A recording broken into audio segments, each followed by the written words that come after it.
ನಮಸ್ತೆ ಸ್ನೇಹಿತರೆ, ಇವತ್ತಿನ ವಿಡಿಯೋದಲ್ಲಿ ಕಡಲೆಕಾಳು ಹಾಗೆ ಬಾಳೆಕಾಯಿನ ಬಳಸ್ಕೊಂಡು ಸಾಂಬಾರನ್ನ ಮಾಡ್ಕೊಳ್ತಿದ್ದೀನಿ. ಇವಾಗ ಮೊದಲಿಗೆ ಒಂದು ಈರುಳ್ಳಿನ ತೊಗೊಂಡಿದ್ದೀನಿ, ಹಾಗೆ ಚಕ್ಕೆ ಲವಂಗ 2 ಇಂಚಷ್ಟು ಶುಂಠಿ, ಹಾಗೆ 2 ಬೆಳ್ಳುಳ್ಳಿ, ಒಂದು ಅರ್ಧ ಹೋಳು ತೆಂಗಿನಕಾಯಿ, ಹಾಗೆ ಮಸಾಲೆ ಸಾರು ಪುಡಿನ ತೊಗೊಂಡಿದ್ದೀನಿ.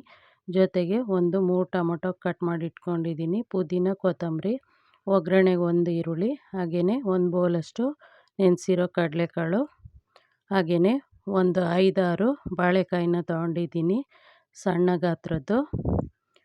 ಇವಾಗ ಒಂದು ಕುಕ್ಕರ್ಗೆ ಈರುಳ್ಳಿನ ಕಟ್ ಮಾಡಿರೋದನ್ನು ಹಾಕ್ಕೊಂಡೆ, ಒಂದು 3-4 ಸ್ಪೂನ್ ಎಣ್ಣೆಗೆ ಹಾಕ್ಕೊಂಡೆ. ಅದು ಸ್ವಲ್ಪ ಫ್ರೈ ಆದಾಗ ನಾನು ತಗೊಂಡಿದ್ದಂತಹ ಬಾಳೆಕಾಯಿನ ಮೀಡಿಯಮ್ ಸೈಜ್ಗೆ ಕಟ್ ಮಾಡ್ಕೊಂಡಿದ್ದೆ, ಅದನ್ನು ಸೇರಿಸ್ಕೊಂಡಿದ್ದೀನಿ.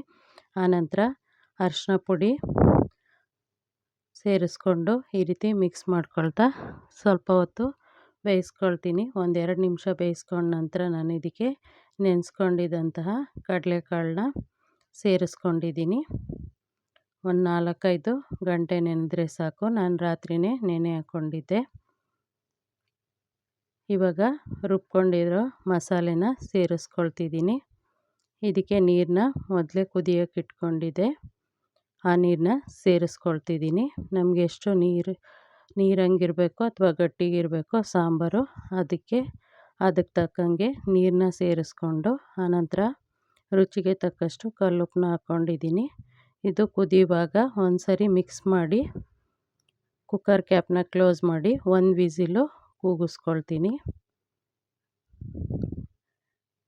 ಈ ರೀತಿ ಚೆನ್ನಾಗಿ ಕುದ್ದಾಗ ಒಂದು ಸರಿ ಮಿಕ್ಸ್ ಮಾಡಿಬಿಟ್ಟು ನಾನಿಲ್ಲಿ ಕುಕ್ಕರ್ ಕ್ಯಾಪ್ನ ಕ್ಲೋಸ್ ಮಾಡಿ 1 ವಿಸಿಲು ಕೂಗಿಸ್ಕೊಳ್ತೀನಿ.